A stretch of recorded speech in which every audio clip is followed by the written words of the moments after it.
What is the thing we don't talk about in your family? I caught my parents smoking weed once when I was young, and one day, after I got yelled at for something threatened that I knew a secret that could tear this family apart. I just finished taking dare, so I thought that was a big deal. My parents flipped out. Turns out my dad was having an affair and my mom only had slight suspicions, and I brought the whole thing to light. My second cousin was always very introverted. Nobody ever really saw him, and he never really met anyone beyond immediate family due to him just not being interested in knowing any of us. He left home and cut everyone off. Hell, I had no idea he existed. Fast forward and my first cousin is excited to bring her husband to the family reunion. The two eloped, so we did not know who this mystery man was. She walks up and there's our second cousin with her. The older family members knew exactly who he was, and, well, they were expecting and married, so we said fuck it, and just had the family reunion. We don't mention the cousin thing, because it's been acknowledged, and we all decided to move past it as to not make them feel weird.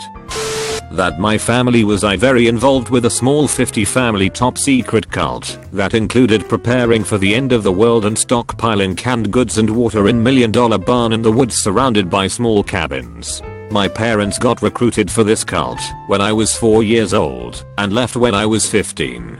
It was our whole life. Everything revolved around it. All our money went into it. My parents can't talk about it. My mother flies into an insane rage. I've never told anyone the whole story start to finish. I doubt I ever will. I could write a book about the bizarre childhood I had. My cousin, who is a principal and was married with kids, had an affair with a teacher. She was also married. They both ended both of their marriages and got together. The teacher was my math teacher at the time while this all happened. Now they are married and I see them at family reunions. Extremely awkward for me. A lot of people in my family are alcoholics. It's okay to acknowledge that they drink a lot, but it's not okay to call them alcoholics, even when they do things like routinely pass out on their front lawn, getting a huge number of DUIs, drinking so much Labut that the company sends them a flag and a lawn chair, getting fired from Fabricland for drunkenly screaming at customers then barfing on a quilt, or getting pulled over on a motorized beer cooler by the RCMP. All those incidents can be discussed, so long as no one mentions alcoholism. The parrot from Hawaii. When I was in kindergarten, my family took a trip to Honolulu. While there, a man on the street asked if we wanted photos with his parrots. My sisters and I were jazzed up about it, so my parents said okay. The man had each of us holding a parrot, or a parrot sitting on our shoulder as my mom snapped some pics. Then the man asked my dad to kiss the parrot. My dad was not about this. He was not going to kiss the parrot, but to make my family happy and to get away from Parrot Man he did. And that's when the parrot chomped his lip. Blood and everything. To this day, over 10 years later, mention of the parrot will incite a 20-minute rant from my dad regarding parrot negligence, and then he gets so mad he has to go fix something in the garage. Do not bring up the parrot. I was always told by my family that my biological grandfather on mom's side died in a rock climbing accident right before mom was born. I found out last year that what actually happened was, while he was still attending a military college in the South in the 60s, my grandmother discovered that he liked to wear women's clothing after finding a box of dresses in his size in his closest. The next day, she came back to find him hanging from the ceiling, and she and two of her brothers had to smuggle his body out of the room and convince a coroner to rule it an accident. I'm honestly not even sure of who all in the family knows the truth, but anyone who does sure as hell doesn't talk about it. My uber Catholic grandparents met when my grandpa was married. He left his wife, my grandmother got pregnant, and they eloped in the 40s. My grandma was 18 and my grandpa was 27. He took her to her senior prom. No one knew about this until last year, and my uncle was born early. Apparently no one in my family can do math and never added up the birth and marriage dates. The numerous suicides. It's finally getting to the point where they admit that these people even existed, let alone died. One of my great uncles killed himself before I was born, and if not for all the group photos and my great aunt being a decent human, I wouldn't have ever known his name. My mom likes to pretend they died in car accidents or heart attacks. It made for some real confusion once I got older. My grandfather remarried a woman who almost immediately developed Alzheimer's and forgot who he is. He is now dating his first wife, while his actual wife is confused who anyone is.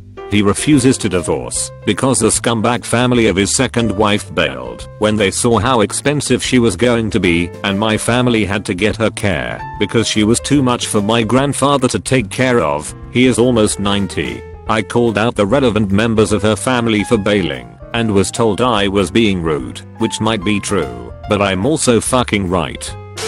My sister's eating disorder. She eats a ton and goes on to vomit. She goes jogging for 1 hour or more per day, every day, no breaks even though her knees hurt like crazy, and refuses to eat any carbs, fruits and vegetables only. I seem to be the only one that realizes the magnitude of this. I seem to be the only one that thinks of this as a sickness, not as a temporal phase. It's like this for 3 years already. No idea when my parents noticed. In the life of a young woman, whenever I say something I get shushed at and later have to justify my insensitive behavior in front of my parents.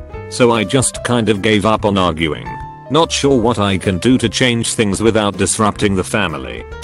When I was about 5 years old, my mom, grandma, brother and I were about an hour from home, and we stopped to get gas. We went inside to pay, but we were 13 cents short. My mom told the clerk, "Be right back, I'll go get it from the car." So we all go back to the car, and my mom hands me 13 cents and asks me to go pay the clerk. I go inside, and by now a line has formed.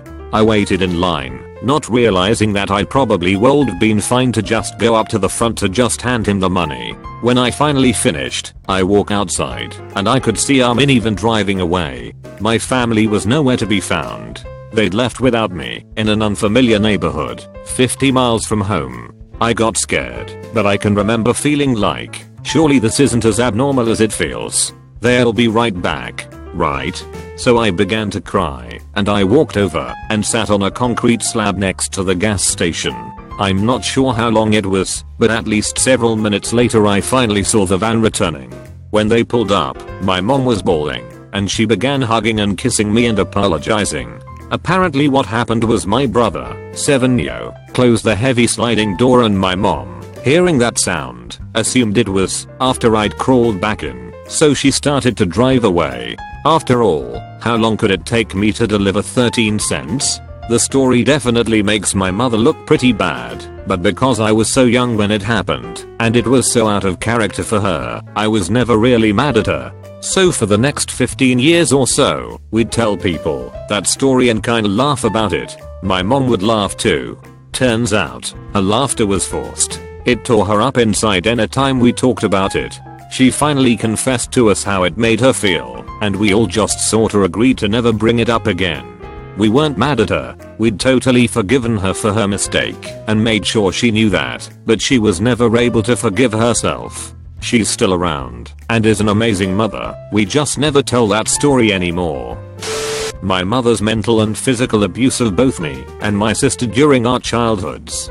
Can't talk about it with her because the conversation never goes anywhere. Same shit every time I try to bring it up to get the smallest bit of closure. That never happened. Turns to, well, if it happened it didn't happen like that, to, well, if it happened like that then you provoked me and it's all your fault. On a certain level she believes she genuinely was not abusive, because what she did to me was much more mild than the even more abusive upbringing she had herself, and she thinks the fact that she did better means she did good. Can't talk about it with my sister, because she's much older than I am, and got the fuck out of the house the second she could. Not that I blame her, and wrote off the entire family, not only my mom, but also me and everyone else. And I've never had any relationship with her, and have been rebuffed when I've tried to reach out.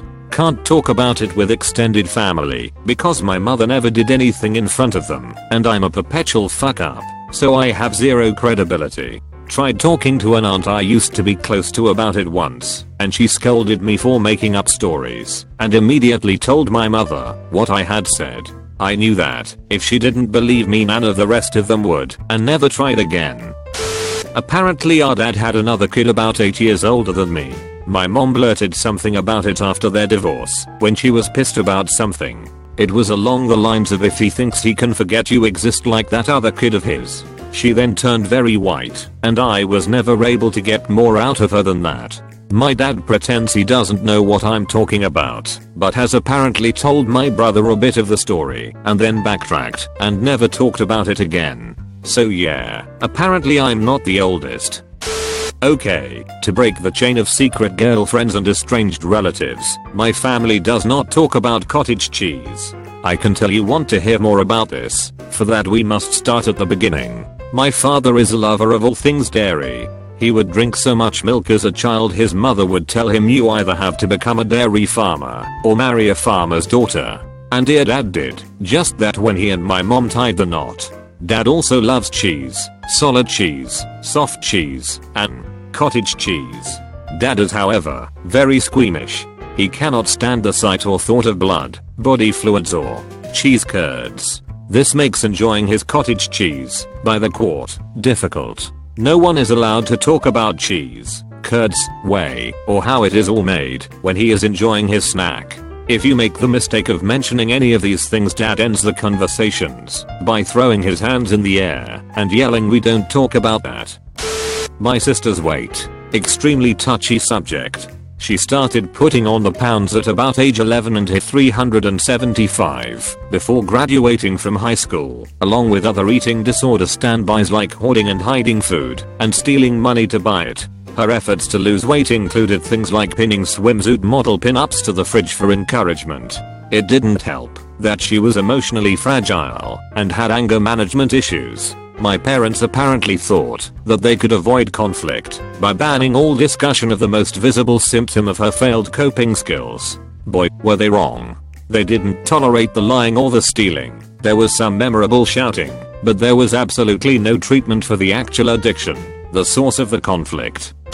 When I was 8 until I was 10, I thought that the ghost of my grandparents' dog followed me around. I only ever imagined it, but the idea freaked my parents out, so they sent me to this kid therapy place. I don't know exactly what circumstances led to me being sent there, but I know that there were only a few sessions, and little progress was made. After one session, my dad told me to tell the therapist that I made everything up, and that I meant none of it. However, there was no further session for me to do this. I don't know why they ended, what specifically got me there in the first place, what the goal was, and why my dad suddenly wanted me to abruptly end the whole thing. What my parents never found out, I think, is that I also believed that I would legit gain superpowers, and this notion was connected to the ghost of my grandparents' dog. This whole time period is rather sensitive to me even now, because I ruined the social life for my young self until we moved to a different town. For unrelated reasons, and I legitimately believed all of it. It scared my parents considerably that I might have some further undiagnosed mental disorder, though I'm fine now, as far as I know, and it's not something I can just brush off as kid stuff. There was some serious delusional shit going on, and just because the delusions were, obviously and expectedly, childish, doesn't mean that they weren't serious. It's really not something that I nor my parents want to bring up.